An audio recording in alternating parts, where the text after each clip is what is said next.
Há 20 anos, em julho de 94, o Brasil perdia um dos grandes nomes do humor, Mussum. Pois é, mas suas frases engraçadíssimas continuam vivas, né, na memória de todos os seus admiradores. E agora, o Mussum ganhou uma biografia para a alegria das novas gerações que vão poder se divertir com os bordões desse nobre trapalhão. A cachaça engarrafada com mel era tudo que um tal Antônio Carlos tomava. E todo mundo chamava de mel mesmo, até a hora que esse tal Antônio Carlos resolveu abreviar a coisa. E o mel virou mé. Nós vamos tomar tudo de mé.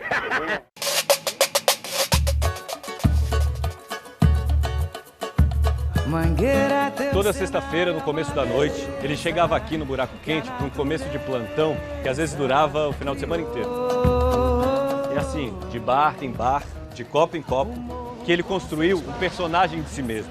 Aqui, ele aprendeu a ser o Mussum, só que nessa época ele ainda era o Carlinho do Reco Reco. Isso é, Carlinhos do Reco Reco à noite, porque de dia ele era um homem sério. Ele estudava o dia inteiro, alfabetizou a mãe e ralou muito para chegar a cabo da aeronáutica. Isso é cachaça! É água! É cachaça! É água! Essa é cachaça! É água! E foi nessa vida dupla que ele formou o grupo Os Originais do Samba. A diferença nossa, realmente, era que nós tínhamos muita coreografia, muito passo, samba no pé. Viajaram pelo mundo.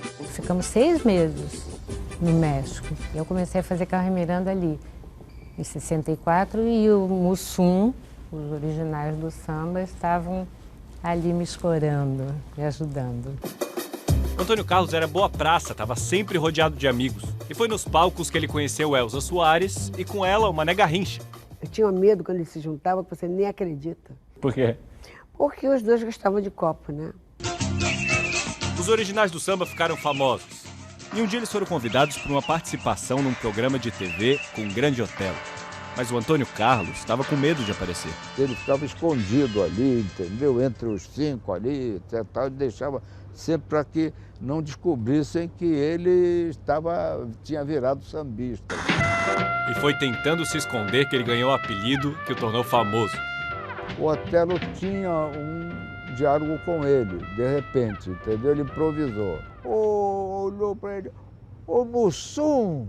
Aí o rapaz, o auditório caiu abaixo. Mussum é um peixe preto e escorregadio. E foi assim que Antônio Carlos virou Mussum para sempre.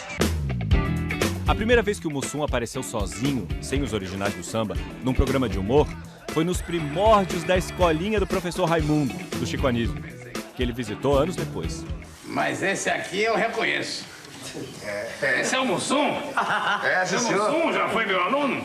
Eu brincava de falar assim, enrolado. O Chico falou pra mim, não, Mussum, você deve usar mais o tranquilis, o como de fatos e o não tem problemas. Foi aí que ele ganhou aquele linguajar que o deixou famoso. Cacildes. Vaselina no farebe do povo.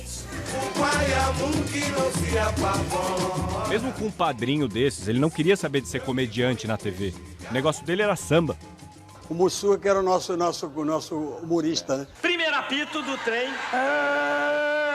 Um título que ele sempre recusou. Eu não acho humorista. Humorista é o Jô Soares, o Dedé Santana, o Zacarias. O cara se transforma, tem vários tipos de recursos. Qual é a diferença, eu sou cômico, então? eu sou um cômico, um caricato. Até que uma dupla de comediantes percebeu isso. Eles eram ambiciosos e queriam aumentar a sua trupe. Eu falei, Renato, por que a gente não põe um afrodescendente? Hoje é afrodescendente, né? No meu tempo eu falei, por que ele não bota o negão com a gente, né? Mas ele é músico, ele é sambista, não importa. Eu escrevo só as partes que ele vai entrar, só aquelas piadinhas, ele entra, dá a piadinha dele, sai, volta. O Dedé sempre perturbou muito, eu achava que eu não ia dar pro negócio. Demorou para que Dedé conseguisse convencer Mussum, mas conseguiu. Covarde é a tua véia. E o trio Trapalhão depois virou um quarteto com a entrada de Zacarias. Eu não sei o que elas estão pensando, não sei. E o Domingo ganhou uma trilha sonora.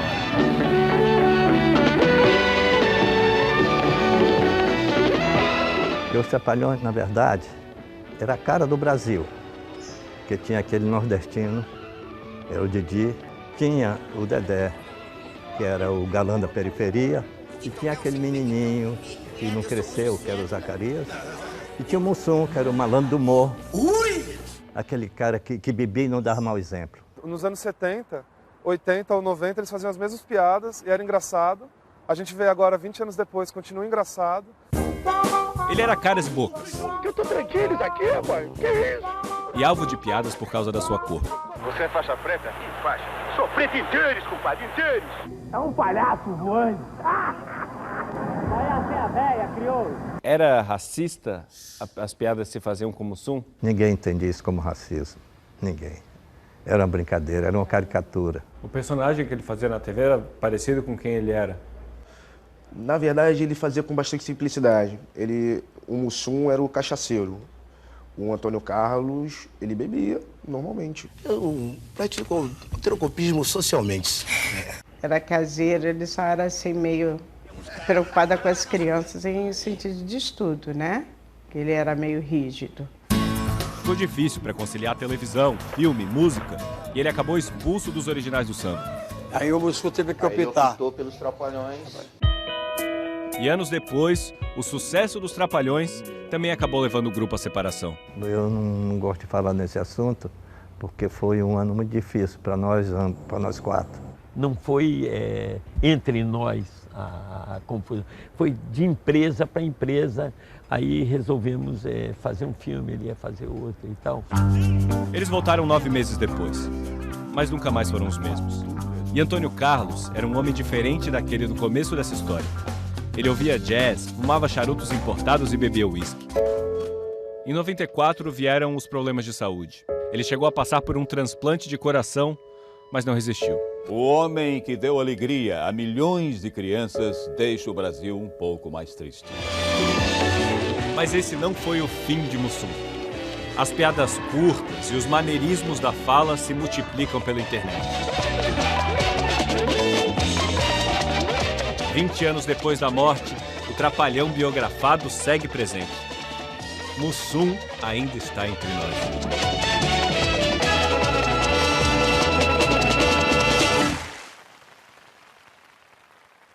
Que figuraça, Fez parte da nossa infância, né? E um humor legal, inocente, né? Engraçado demais, simpático demais. Eu diria que ele era fantástico. Isso, hoje ele falaria, vai Brasil!